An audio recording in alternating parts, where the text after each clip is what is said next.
E com a criançada em casa, encontrar uma forma de entretê-las e distraí-la o dia é um desafio, né? Sabendo disso, Ana Paula, que você vai conhecer agora, encontrou na internet uma forma de levar aprendizado e lazer para a meninada e não deixar de lado uma das coisas que ela mais gosta: contar histórias. E ela conversou com a Bruna Bachega também pela internet. É o Entre Nós que está começando para te fazer companhia por aqui. Tem muita gente em casa por causa do isolamento social. Isso inclui pais, filhos, professores. Uma pedagoga aqui de Presidente Prudente, Ana Paula Carneiro, teve uma ideia em meio a tudo isso. Ela está fazendo lives nas redes sociais com contação de histórias. Bacana, né? Então fica ligado aqui comigo, que o Entre Nós começou. É pela internet, de graça, e toda a família pode curtir junta. São vídeos de contações que, além de ser uma atividade para as crianças que estão em casa, é um momento de aprendizado.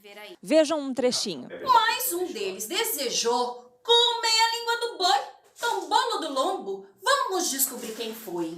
Ana Paula, seja bem-vinda aqui no Entre Nós e comece me contando sobre as lives. Quando que surgiu essa ideia? Como é que você está fazendo isso? A ideia das lives, né, de fazer as lives de contação e mediação de leitura, surgiu por conta desse momento que a gente está vivendo, né, por conta do Covid-19. Eu sou professora, né, e para garantir que as minhas crianças continuassem tendo acesso aos livros, às histórias, eu junto com o meu orientador pedagógico, a diretora da escola em que eu trabalho, eu conversei com eles e a gente achou que seria interessante que continuar esse trabalho que eu já desenvolvo em sala todos os dias, de segunda a sexta-feira. Por isso, a escolha do horário, as lives às 13h30, que era o horário que eu costumava contar história para as crianças, né? Ou eu contava uma história, ou fazia a leitura de um livro, apresentava essas histórias para as minhas crianças. Então, pensando em garantir o acesso à leitura e aos livros, foi uma maneira que eu encontrei de estar próxima às crianças, né, próxima à literatura. Agora você está em casa, né, como muitos professores e crianças estão, mas no seu trabalho você também lida com isso, né? Como que a contação de história é presente na rotina, na escola, no dia a dia das crianças? A contação de histórias é uma coisa que faz parte de todo ser humano, né? Nós, enquanto seres sociais, a todo momento a gente está contando história, né? Quando a gente chega em casa depois de um dia de trabalho, você chega contando algo para sua família, né? Para quem convive ali com você. A nossa cultura é muito popular, né? Vem dessa cultura do oral, né? Então, a contação de história, ela passa por esses dois processos, né? A contagem, né? O contar, o oral, textos que a gente sabe de memória.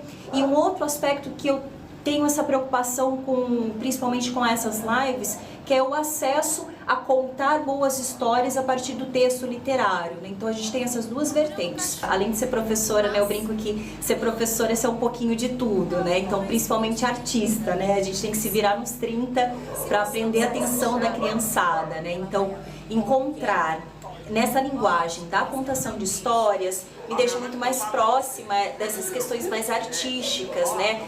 De criar, inventar. Então, a cada dia a gente tem que criar e reinventar uma história nova, né? Com a nossa linguagem, com a nossa cara.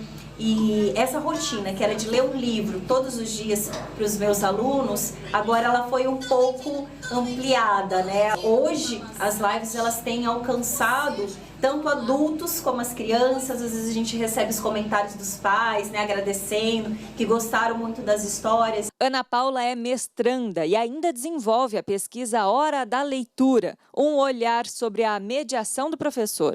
Ela tem experiência na área de educação, atua nas disciplinas de leitura, literatura infantil, formação do leitor literário, hora da leitura e mediação da leitura. E, claro, é contadora de histórias. Ana Paula, é inevitável não falar desse assunto, né? Quanto à pandemia, quanto que a leitura, não só a leitura didática, assim, quanto a distração, o entretenimento, mas também informação, quanto que a leitura ajuda as pessoas em tudo? A leitura é um grande veículo, né, de comunicação. Os livros são, na verdade, esse veículo, né? Então, é fundamental que a gente tenha esse acesso, né? Eu acho que o mais importante da leitura é o acesso aos livros, né? E bons livros. Por isso que eu acho que a importância de fazer essas lives e garantir que essa leitura chegue até as crianças, para os nossos alunos, principalmente da escola pública, que nesse momento de distanciamento social estão sem realizar suas leituras, sem acesso a esses livros. Então é uma maneira que a gente encontra de aproximar a criança do livro, né, o adulto do livro. Bom, família de artistas, criatividade sempre à flor da pele. Quero saber de planos futuros. O que vem pela frente? Meus planos para o futuro, pretendo logo, aqui os próximos meses, terminar, né, concluir a minha dissertação de mestrado, né, que é a minha pesquisa, que é a Hora da Leitura, um olhar sobre a mediação do professor. Pretendo concluir aí para poder conversar, né, com os professores, dividir um pouco daquilo que eu encontrei e de boas maneiras de fazer uma mediação de leitura. Também pretendo continuar e daqui para frente contando mais e mais histórias, né? Porque essa quarentena me proporcionou, né, e a toda a minha família, a vivenciar mais a questão da contação de história, esse lado mais artístico. Esses são os planos daqui para frente. E continuar dando aula como desses 15 anos de trabalho aí eu tenho feito e levado essas histórias para os meus alunos.